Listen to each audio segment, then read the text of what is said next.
Hello bachcho, let's read the question. The question is, solve the foregoing problem if the potential energy has the form ux equals to a upon x square minus b upon x. मतलब x का function हमारी potential energy जो है that is the function of x where a and b are positive constant. जहाँ पर a और b जो है वो constant है और potential energy जो है वो x का function है.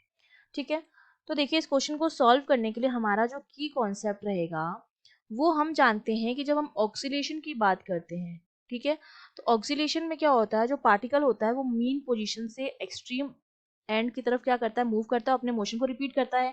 एक पॉजिटिव एक्सट्रीम एंड होता है और एक नेगेटिव एक्सट्रीम एंड होता है. ठीक है, यहाँ पर मीन पोजीशन पर हमारी जो काइनेटिक एनर्जी जो होती है वो मैक्स होती है और पोटेंशियल एनर्जी जो होती है वो जीरो होती है, या इसको मैं क्या कह सकती हूँ, मिनिमम होती है. और एक्सट्रीम एंड तक जाते जाते काइनेटिक एनर्जी जो होती है वो जीरो हो जाती है और पोटेंशियल एनर्जी जो होती है वो मैक्स हो जाती है. ठीक है, और ये इसी मीन पोजीशन को हम इक्विलिब्रियम पोजीशन भी क्या है कहते हैं. हम जानते हैं कि ऑक्सीलेशन के लिए सिंपल हार्मोनिक मोशन की जब हम बात करते हैं, जो पोटेंशियल एनर्जी हमारी आती है वो हमारी आती है half m omega square y square. ठीक है, एक्स स्क्वायर या वाई स्क्वायर आती है, जहाँ पर एक्स या वाई जो होते हैं वो हमारी क्या होती है, डिस्प्लेसमेंट होती है. ये हमारी पोटेंशियल एनर्जी आती है इन सिंपल हार्मोनिक मोशन और ऑक्सिलेटरी मोशन. ठीक है, अब हमें दे रखा है कि ये मेरा जो u है that is the function of x upon x square minus b upon x. तो इक्विलिब्रियम पोजीशन पर x जो होगा वो x नॉट के बराबर होगा. ठीक है, तो उस पोजीशन पर जो u डैश आएगा इक्विलिब्रियम पोजीशन पर, ये मेरा क्या होता है, मिनिमम होता है या जीरो के बराबर होता है, जिसको मैंने जीरो लिख दिया है.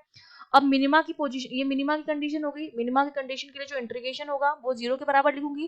तो जब मैं इसको इंटीग्रेट करूंगी तो वैल्यू मेरे पास आ जाएगी minus two a upon x square का हो जाएगा एक्स नॉट क्यूब प्लस, क्योंकि एक्स की जगह हमें एक्स नॉट रखना है, प्लस हो जाएगा बी अपॉन एक्स नॉट का square which is equal to zero.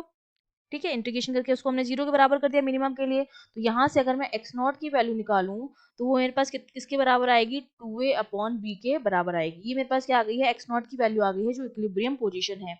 अब मैं क्या करती हूँ, जो मेरा एक्स है वो मैंने मान लिया एक्स नॉट प्लस वाई के बराबर है, ये मैंने लिख दिया है.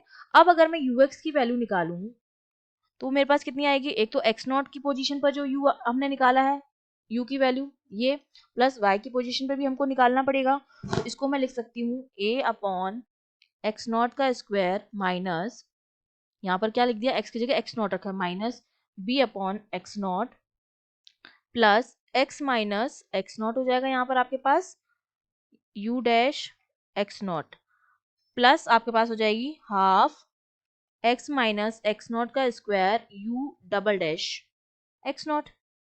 ठीक है, ये वैल्यू आ गई हमारे पास. अब हम जानते हैं कि u डबल डैश मेरा जो आएगा, अगर मैं u double dash x not की वैल्यू निकालूं, मतलब जो मिनिमा मैंने निकाला है पहली पोजीशन से उसका डबल इंटीग्रेशन करना पड़ेगा. तो वो हमारा कितना हो जाएगा, six a upon x not का four minus two b upon x not का क्यूब.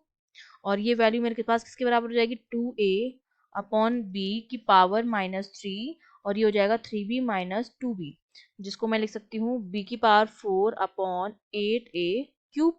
तो फाइनली मेरे पास जो वैल्यू आई है यू एक्स की, ठीक है, एट एक्स पोजीशन हमारे पास जो पोटेंशियल एनर्जी आई वो आई है u eight x naught plus half b की power four upon eight a cube by square, plus और भी बहुत सारे टर्म्स आएंगे, लेकिन उन टर्म्स को हम क्या करेंगे, नेग्लेक्ट कर देंगे. ठीक है, क्यों नेग्लेक्ट कर देंगे, क्योंकि हमारे ऑक्सीलेशन हमने मान लिया कि स्मॉल ऑक्सीलेशन है और स्मॉल ऑक्सीलेशन के लिए हमने फर्दर वाले टर्म्स को क्या कर दिया है, नेग्लेक्ट कर दिया है.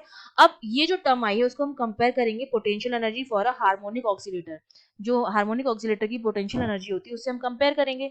वो हमने पीछे लिखी थी, वो किसके बराबर होती है, half m omega square y square, और ये मेरा बराबर हो जाएगा हाफ बी की power four upon eight a cube y square. तो यहाँ से मुझे ओमेगा स्क्वायर की वैल्यू मिल जाएगी, हाफ ये रहा, वाई स्क्वायर ये रहा.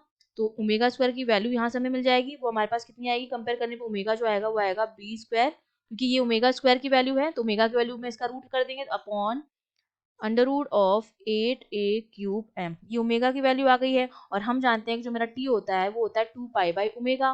तो मेरा किसके बराबर हो जाएगा, टू पाई, और ओमेगा की वैल्यू रिवर्स में हो जाएगी, तो रूट, ये रूट थोड़ा स्मॉल लगेगा हमारे पास, ये वैल्यू आ जाएगी यहाँ पर, ओमेगा की वैल्यू को रिवर्स में लिख देंगे, root eight a cube m divided by v square. ये मेरे पास क्या आ गया है, उसका टाइम पीरियड आ गया है ऑक्सीलेशन का। ठीक है, तो ये हमारा आंसर हो गया। I hope you understood well. All the best.